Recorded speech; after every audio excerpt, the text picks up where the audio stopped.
शनिवार आणि रविवार माझ्या भावाला सुट्टी असली ना की मला तो कामाला जाताना म्हणतो की ताई येताना काहीतरी खायला आण. आता काहीतरी खायला आण म्हणलं की मला काही सुचत नाही. मग मी 5 वाजता सुटल्यावरती फोन करते आणि म्हणते तुला काय खायला आणायचं आहे. आज तसंच झालं. मग तो म्हटला मला शेवपुरी आण. आणि हा दादा ना शेवपुरी ते फॉईल पेपरचा पूर्ण असा डब्बा असतो ना छोटावाला, त्यामध्ये सगळं बनवून देतो. त्याला म्हटलं तसं काय बनवून देऊ नका कारण गिजगा होऊन जातो घरी जाईपर्यंत लगदा बघा. आणि ते व्हिडिओ काढते हे त्यांना माहीत होतं आणि तर म्हणला की बापरे व्हिडिओचं वाट लागली, पळी पडली ना चुकून त्यांच्याकडून असं. त्यानंतर घरी आल्यावरती ना संध्याकाळी झाल्यावरती हे काका येतात अगरबत्तीवाले, यांच्याकडे खूप स्टॉक असतो आणि आम्ही यांच्याकडून ना 2 ते 3 महिन्यांच्या अगरबत्त्या तर घेतो, रिजनेबल रेटमध्ये देतात.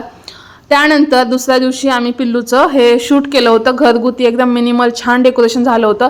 पण पिल्लूचा काही मूड नव्हता. मी हे सगळे कट पीस आहेत ना पेपरचे हे ऑफिसमधूनच काढून आणले होते, सर्व काही गावांची नावं वगैरे, पालखीचं टाइम टेबल बघून मी ती सगळी नावं टाकली होती आणि छान असं साधं सोपं आणि एकदम छोटंसं डेकोरेशन केलं होतं. पण पिल्लूला काही समजत नव्हतं की माझ्यासोबत काय चाललंय नेमकं म्हणून. आणि तिला सगळं नवीन वाटत होतं. ती आमच्याकडेच बघत होती. दरवेळेस इतर वेळेस ना विठ्ठल विठ्ठल म्हणलं ना टाळ्या वाजवते, बाय बाय कर म्हणलं की टाटा करते, सगळं करते.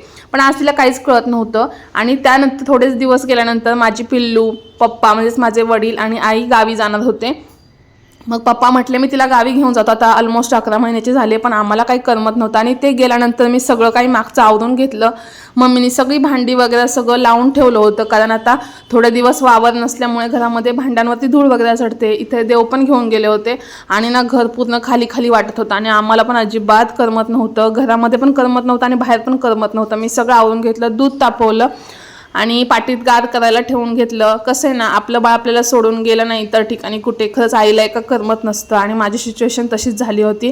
घर एकदम सुनं सुनं वाटत होतं, घरात पण थांबू वाटत नव्हतं, बाहेर पण जावं वाटत नव्हतं आणि काय करायचीच इच्छा होत नव्हती, काय करणार. आणि ही पिल्लूची डॉल बघून तर मला खूपच रडायला येत होतं.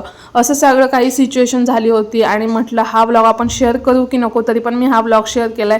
भेटूया नेक्स्ट व्लॉगमध्ये, तोपर्यंत बाय.